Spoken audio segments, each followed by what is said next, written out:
Ġew imnedija l-Malta Climate Action Awards biex ikun hemm newtralità tal-karbonju f'pajjiżna. Bl-isem ta' Climate Action Crusades, dawn il-premji jinkludi 5 kategoriji u oqsma tematiċi fosthom mas-settur privat, is-settur pubbliku, dak akademiku u anke s-settur li fil-futur se jkompli qajjem kuxjenza dwar it-tibdil fil-klima.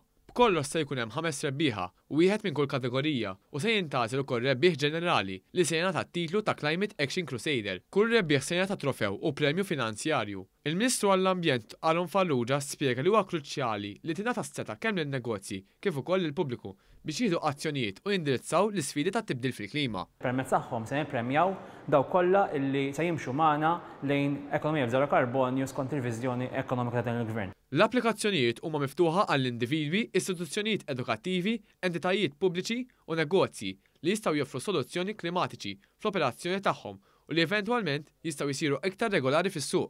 Dawk interessati huma mħeġġa japplikaw minn fuq is-sit www.environment.gov.mt.